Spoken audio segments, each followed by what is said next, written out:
नमस्कार, hello and welcome to कार्मिक roots. आज हम लोग मृगशिरा नक्षत्र पर बात करने वाले हैं। मृगशिरा नक्षत्र नक्षत्रों की गिनती में पांचवा नक्षत्र है। इस नक्षत्र का संबंध वृश्चिक और मिथुन दोनों राशियों से पड़ता है, डिपेंडिंग अपॉन डिग्रीज। ये क्योंकि मंगल का नक्षत्र है। क्योंकि ये मंगल का नक्षत्र है तो इसमें जन्मे व्यक्ति दिखने में सबल होंगे, साहसी होंगे, डिसिप्लिन्ड और एक पर्टिकुलर वे में यानी एक व्यवस्थित ढंग से काम करने में सक्षम होंगे। थोड़े गुस्सैल भी होंगे, शॉर्ट टेम्पर्ड, एक बार समझा दिया बार बार पूछोगे तो इरिटेट हो जाएंगे। मृग यानी हिरण और शिरा यानी मृग का सर यानी हिरण का सर, इसीलिए इसका नाम मृगशिरा है।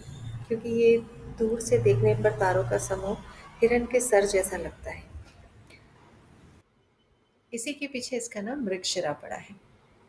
हमारे माइथोलॉजिकल इतिहास में हिरण की एक बहुत अहम भूमिका रही है। रामायण काल में जब श्री राम और सीता जी का बिछोह हुआ था, तो उसमें भी हिरण ने एक बहुत इम्पोर्टेंट रोल प्ले किया था। जब राम जी हिरण को शिकार करने के लिए उसके पीछे भागते हैं, ठीक वही महाभारत काल में भी हुआ। श्री कृष्ण के पैर में जब तीर लगा था, तो एक शिकारी एक हिरण का पीछा कर रहा था और श्री कृष्ण के पैर उसे हिरण के कान के माफिक लगे, तो उसने तीर चला दिया और वो श्री कृष्ण को लगा।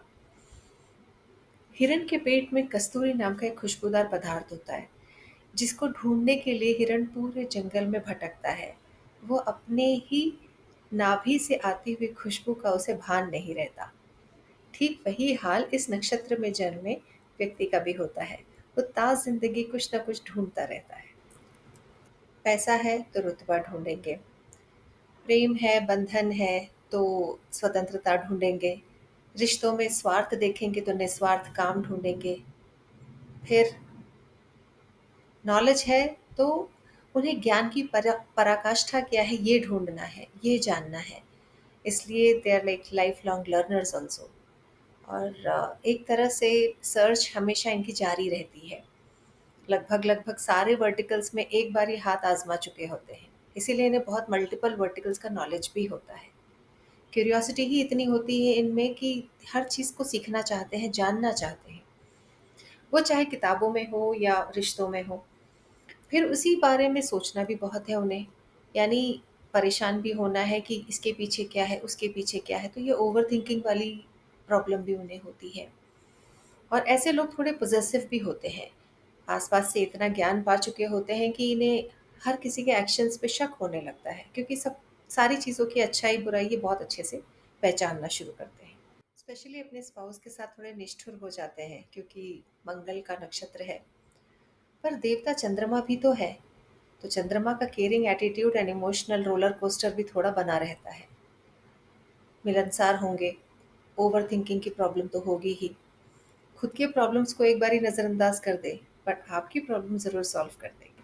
और मंगल और चंद्रमा है तो आध्यात्मिक तो होंगे ही। ऐसे लोग औषधि में भी बहुत ज़्यादा इंटरेस्ट लेते हैं, और ऐसे लोग कंस्ट्रक्शन से रिलेटेड काम भी बहुत करते हैं। कि उन्हीं बिज़नेस में होंगे या फिर चंद्रमा के गुण वाले बिज़नेसेस में होंगे, यानी आर्टिफैक्ट्स में डील करने वाले या क्रिएटिविटी से डील करने वाले लोग मिलेंगे। चंद्रमा और मंगल दोनों है तो कभी मीठी दवा और कभी कड़वी दवा। वृक्षरा का पहला चरण सूर्य के आधिपत्य में है, थोड़ा ज़िद्दी टाइप लोग। और सेकंड ज़ोन इसका बुध से इन्फ्लुएंस्ड है, तो ये लोग बहुत इंटेलिजेंट और बहुत इजी गोइंग होते हैं।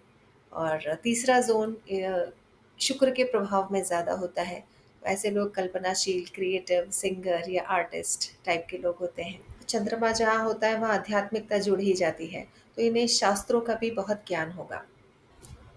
अब आते हैं ज़ोन वाइज समझने में कि इस नक्षत्र के पहले ज़ोन में क्या कहानी है, दूसरे में क्या है, तीसरे में क्या है।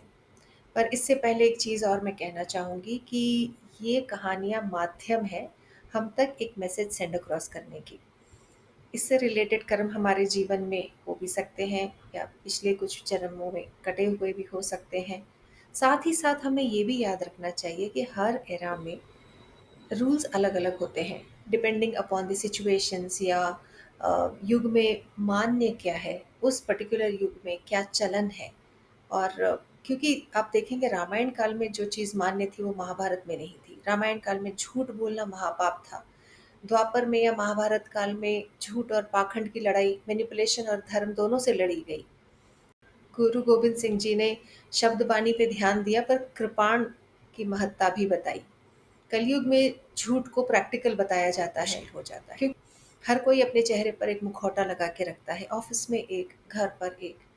तो ईश्वर को पता था कि इस युग का इंसान घंटों बैठकर तपस्या नहीं कर सकता है, तो उन्होंने दान का माध्यम बनाया इस युग से पार निकलने के लिए। पर हर युग में कुछ बेसिक सही और कुछ बेसिक गलत होता ही है, वो हर युग में होगा है। और इन कहानियों के माध्यम से मुझे जो समझ में आया वो ये है कि किसी का मन दुखाना, किसी को कष्ट पहुंचाना या अपने निज स्वार्थ के लिए किसी का नुकसान कर देना हर युग में गलत है। कुछ गलतियां ऐसी हैं जो पश्चाताप या सॉरी से ठीक हो जाती हैं, और कुछ के लिए पूरा जीवन कम पड़ जाता है, और कुछ को सुधारने के लिए हमें और एक जन्म लेना पड़ता है। चलिए शुरू करते हैं आज वृक्ष नक्षत्र के पहले जोन की कहानी। अ, मध्य देश में वेद शर्मा नाम का एक ब्राह्मण रहता था। उसकी पत्नी का नाम सुशीला था।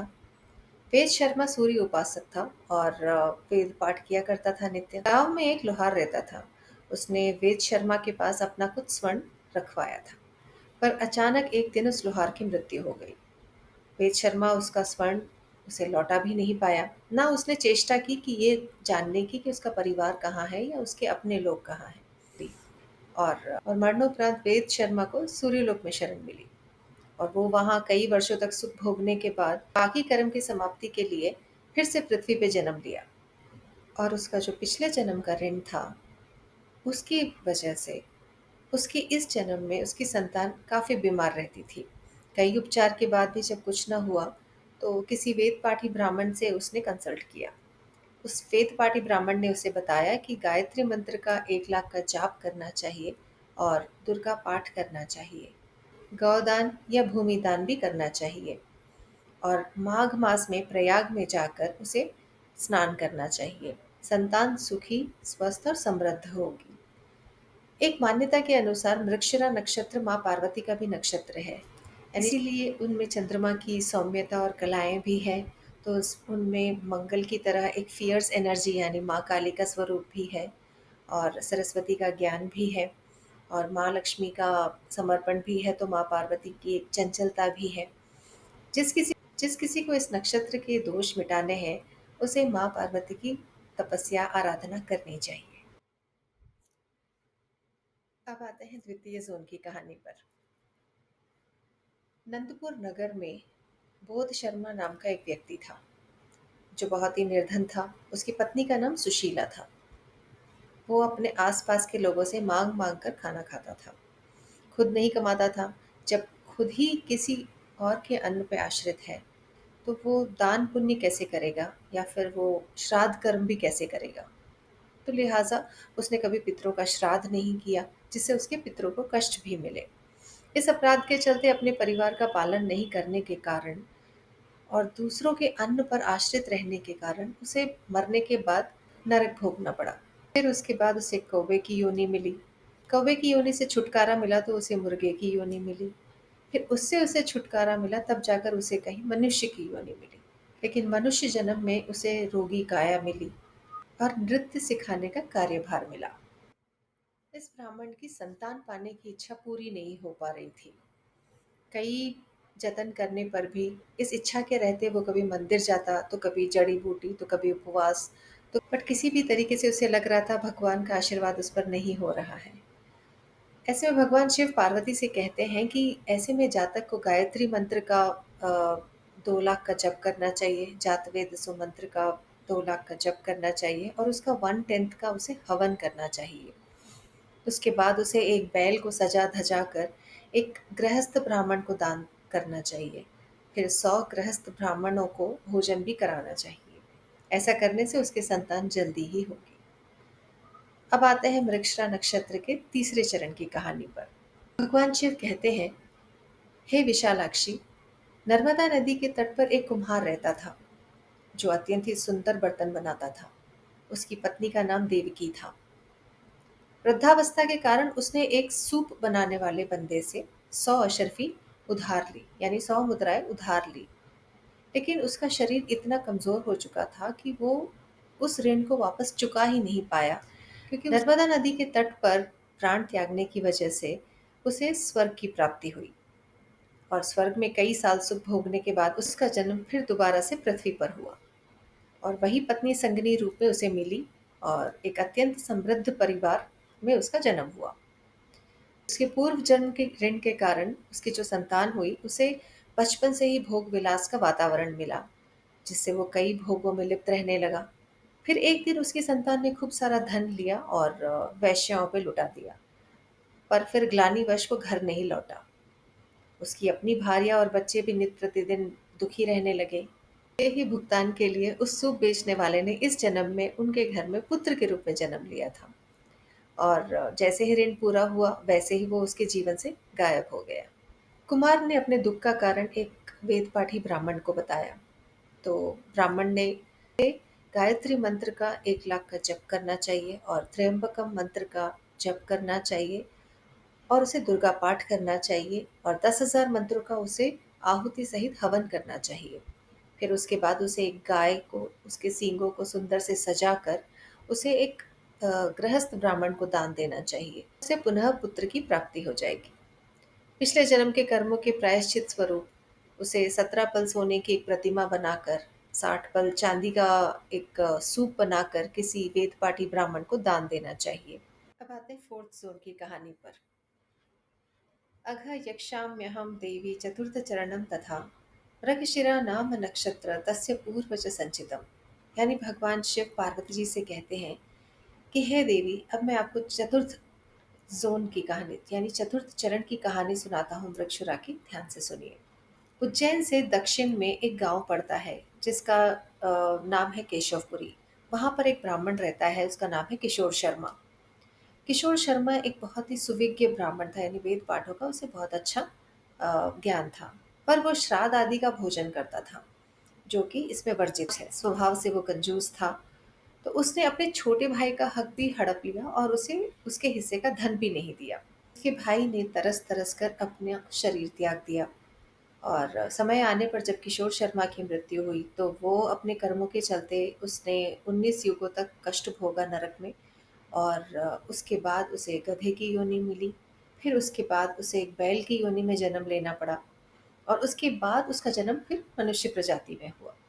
मनुष्य योनि में आने के बाद उसके विवाह उपरांत उसकी स्त्री का गर्भ हर बार नष्ट हो जाता था।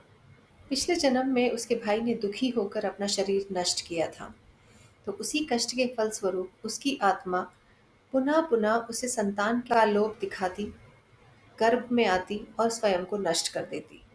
भगवान शिव पार्वती जी से कहते हैं कि हे देवी, ऐसे जातक को 3 लाख गायत्री जप करवाने चाहिए, और जात वेद सो मंत्र या त्र्यंबकम यजामहे का पाठ कराना चाहिए, और जितना द्रव्य उसने कमाया है उसका 1/6 हिस्सा अच्छे कामों में लगाना चाहिए, दान पुण्य में लगाना चाहिए।